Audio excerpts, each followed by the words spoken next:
আমি চুপ করে বসে থাকবো না তো কি করব বলুন তো ম্যাডাম। উনি 4 দিনের জন্য গাড়ি ভাড়া করলেন দীঘা যাবেন বলে, তা আমি দিয়ে দিলাম। তারপরে উনি কোথায় গেছেন, দীঘা গেছেন না কোথায় গেছেন সেটা তো আমি জানতে পারছি না। জানতে পারছেন না মানে আপনার ড্রাইভার কে ছিল? না না দেখুন, ড্রাইভার ছাড়াও এখানে গাড়ি ভাড়া দেওয়া হয়। উনি আসলেন, গাড়ি চাইলেন, আমরা দিয়ে দিলাম।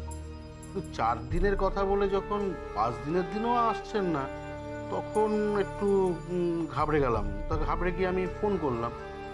কিন্তু যতবারই ফোন করি ততবারই শুনতে পাচ্ছি this number does not exist. মানে বিষয়টা কি বলুন তো, আমি না প্রথম দিকে একটু ভয় পেয়ে গেছিলাম যে আমার গাড়িটা নিয়ে উনি এবার পালিয়ে গেলেন না তো। আমি থানাতে জানালাম, তো আজকেই জানতে পারলাম আমার গাড়িটা ওই রাজারহাট বাইপাসের ওখানে পড়ে আছে। আপনি বরুণ রাহাকে আগে চিনতেন? না, ওই দিনই প্রথম দেখেছি। আশ্চর্য তো, একটা অচেনা লোক এসে আপনার কাছে গাড়ি ভাড়া চাইলো আর আপনি গাড়িটা তাকে দিয়ে দিলেন। সে তো গাড়িটা চুরিও করে নিতে পারে। না দেখুন, 12 বছর ধরে এই ব্যবসা করছে, কোনোদিন তো এরকম হয়নি। আর তাছাড়া লোকে আমাদের যারা কাস্টমার আর কি, যারা আসেন, তারা বাড়ির নাম ঠিকানা আর ওই ফোন নাম্বার দিয়ে গাড়ি নিয়ে চলে যায়। তবে এই যে ভদ্রলোক, এই বরুণ রাহা বাবু কিন্তু আমার কাছে 4 দিনের যে ভাড়া হয় পুরোটাই অ্যাডভান্স হিসেবে দিয়ে গেছে। তো সেই জন্য আমি অতটা। আপনার রেজিস্টারে নিশ্চয়ই ওনার অ্যাড্রেসটা আছে? হ্যাঁ আছে তো, দাঁড়ান।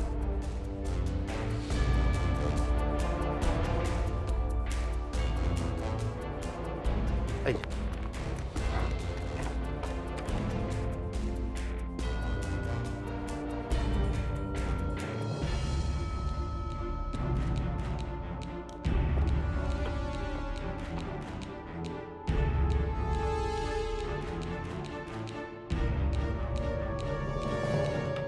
অ্যাড্রেসটা পুরো ডিটেইলস আমার চাই, দিন আমাকে।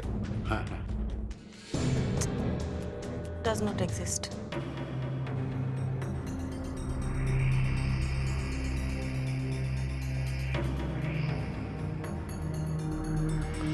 আপনার এখানে সিসিটিভি ক্যামেরা আছে? এর ফুটেজটা পাওয়া যাবে? না আসলে সিসিটিভি ক্যামেরাটা না কয়েকদিন ধরে খারাপ আছে। খারাপ হয়ে গেছে তো সারাননি কেন? না আমি কোম্পানিতে খবর দিয়েছি, ওরা এখনো এসে পৌঁছায়নি। আচ্ছা, বরুণ রাহাকে কেমন দেখতে ছিল সেটা আপনার মনে আছে? হ্যাঁ মনে আছে, এই মাঝারি গড়ন, চোখ দুটো কটা, হ্যাঁ, আর মুখে গোঁফদাড়ি। হ্যাঁ গোঁফদাড়ি ছিল ঘন, কিন্তু ওই যে আজকাল যে রাখে না যেরকম স্টাইল, ওই রকম না আর কি। ওনার একটা আঁচিল ছিল নাকের, হ্যাঁ ডান দিকে একটা আঁচিল ছিল। বরুণ রাহা, এর সঙ্গে কি যোগাযোগ কমলেশের?